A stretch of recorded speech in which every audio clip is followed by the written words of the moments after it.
Caitlin Clark not coming back tomorrow. Like Stephanie White has made it clear, Caitlin Clark will not play tomorrow. How about Caitlin? Is she going to be ready for tomorrow? Oh, not for tomorrow, no. Something unexpected has just unfolded. Caitlin Clark, the WNBA's biggest star, and the primary reason so many fans are watching, won't be taking the court against the Connecticut Sun. And this isn't simply another game she's sitting out. It points to a much deeper issue, suggesting that the situation behind the scenes may be growing even more concerning. Caitlin Clark make a return, and they gotta figure out a way. I know I can't hate to stress this, but they gotta figure out a way to finesse a way. What's really happening behind the scenes? Why have the Fever decided to take this approach? And what could this decision mean for Caitlin Clark's future, the direction of the team, and the future of the WNBA as a whole? Stephanie White did talk today, gave an update. In today's video, we'll take a closer look at everything that's unfolding, covering the latest update from head coach Stephanie White and the wave of reactions spreading throughout the league. Clark said Thursday, after being reevaluated over the weekend, she could possibly return for Tuesday's tilt. She would not rush back. You won't want to miss what's coming next. But before we dive in, be sure to like this video, subscribe to the channel, and leave a comment saying CC 100% if you're continuing to support Caitlin Clark. Also, turn on notifications so you're the first to know whenever we post the latest breaking news. Now, let's get started. Stephanie White spoke at Fever practice. Stephanie White back around the team. She had missed the last game due to personal reasons. Austin Kelly stepped in, did a great job. Caitlin Clark will not be in the lineup for the upcoming matchup against the Connecticut Sun.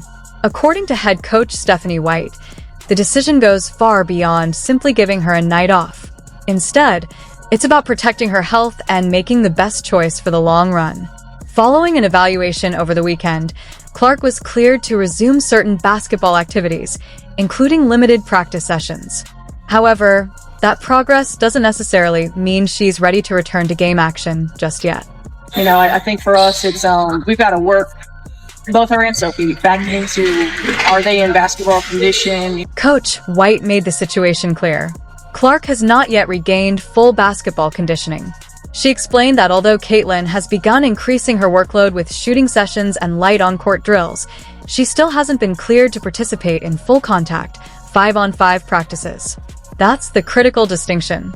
Going through controlled drills is one thing, but competing at full game speed, making quick lateral cuts, and handling the physical demands of live competition is an entirely different challenge. Stephanie White said Monday Clark is, quote, ready to start ramping back up and has been allowed to participate in some, but not all of practice. Quote, we're going to be smart, we're going to be cautious, and we're going to play the long game and work her back in very intentionally. Stephanie White stressed that the team intends to handle the situation carefully and avoid taking unnecessary risks. She repeatedly emphasized the importance of playing the long game, making it clear that the organization's top priority is Caitlin Clark's long-term health rather than chasing immediate victories. The decision isn't centered on a single game or the next matchup. It's about protecting her well-being throughout the entire season and beyond. You do have to wonder if this is something that has been nagging her. Stephanie White said it was a new injury. There was some question. She had a minor quad strain in the preseason that was well managed. Now, here's the issue. She was cleared to play just before the start of the season, but then re-aggravated. That approach becomes even more understandable given reports that Clark has aggravated the same injury multiple times already this season. As a result, the Fever are choosing to keep her out for now. Without full medical clearance, there will be no return to the court and no Caitlin Clark in the lineup against Atlanta. Head coach Stephanie White confirmed that Clark has not yet been cleared for full contact basketball activities. While she has gradually resumed light practices and individual workouts, she's still not ready for the physical demands of live game competition. Both of them being out for long periods of time, you've got to work your way back into being game ready. Fever schedule. Tomorrow night, Dream not coming back. She has been limited to individual drills and controlled shooting sessions, but it's important to understand that she still hasn't taken part in any full-speed 5-on-5 scrimmages. That means she hasn't tested her ability to make sharp lateral cuts under pressure, handle intense physical play, or compete in a full-court environment. Without being cleared for those situations, Putting her into a WNBA matchup would be a major risk, especially against a team like the Dream that relies on pace, aggression, and physical defense. Caitlin Clark's status for the game today, or game tomorrow, is official. Her status is official. And it is, I don't think it's a bad thing. I don't think it's a bad thing at all, because at the end of the day, Caitlin being healthy in September means more than Caitlin being healthy in June. The injury at the center of this situation is a lingering quad problem. This is not just a small setback or a simple issue that will disappear overnight. It is an injury that has been aggravated and is clearly taking longer to heal than initially expected. According to Stephanie White, the Fever are choosing to take a long-term approach with Clark. The team doesn't want to rush her back too soon, only for her to suffer another setback that could impact not only the current season, but potentially her entire rookie year. While this cautious strategy may be the right move, it has also created concern among fans and analysts. The Indiana Fever understand the importance of the situation and exactly what is on the line. Caitlin Clark is the GOAT! She signed my jersey! So happy, I'm crying. I'm so happy. This is the best day ever. Caitlin Clark effect seems to be crazier than year one. Caitlin Clark is not just another name on the roster. She has become the centerpiece of the franchise and arguably the biggest attraction in women's basketball right now. Since she has been sidelined, there has been a noticeable drop in ratings, attendance interest, and overall WNBA media attention. This isn't just an assumption or a storyline being created. The impact can be seen through measurable numbers and real-world results.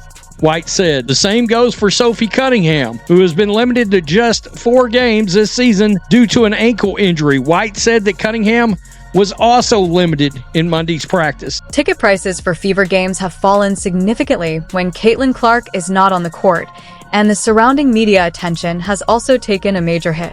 But the bigger concern is that this may go beyond just one missed game. Based on Stephanie White's comments, it appears Clark could potentially remain sidelined for several more matchups. When asked if Clark might be available for the upcoming game against the Liberty, the response was simply that it was a possibility, not a guarantee. And when coaches start emphasizing words like caution, long-term recovery, and gradually increasing activity, it often suggests that a quick return should not be expected. So if fans thought this was only a one-game precaution, they may need to prepare for a longer absence. This situation appears to be developing into something much more serious. The Indiana Fever have just about, they've kept the flow. Like, even if they lose their next 2 games, they might lose even with her. Aaliyah Boston, in particular, has continued to impress, maintaining a high level of efficiency even while facing more defensive pressure and double teams without Caitlin Clark on the floor to draw attention away from her. However, the most unexpected development has been the arrival of Ari McDonald. Brought in on a short-term contract as a replacement player, McDonald has quickly made an impact, putting up impressive numbers with roughly 9 points, 4 assists, and 5 steals per game. Her energy, defensive effort, and relentless hustle have made her an instant favorite among fans. But there is one major limitation. McDonald's time with the team is temporary, and she can only remain on the roster until either Caitlin Clark or Sophie Cunningham is ready to return. The Indiana Fever are facing a difficult decision as they manage Caitlin Clark's recovery. With Clark sidelined and Sophie Cunningham still working back from injury, the team's depth is being tested. Clark's absence affects far more than the scoreboard. It changes the team's chemistry, rotations, and overall identity. Without Clark, players like Aaliyah Boston, Kelsey Mitchell, and Lexi Hull have taken on bigger roles, while temporary addition Ari McDonald has provided energy and defensive intensity. However, once the roster returns to full strength, Indiana will face a tough decision. The Fever are choosing patience because Clark's health matters more than one game. As the face of the franchise and one of the biggest stars in women's basketball, rushing her back could create bigger problems. Quad injuries can be unpredictable, and the team wants her fully prepared before returning to game speed. While fans are eager to see her back, Indiana is focused on the bigger picture, protecting Clark now so she can help the team compete for years to come. Her return could completely change the direction of the Fever season and bring a major boost to the entire WNBA.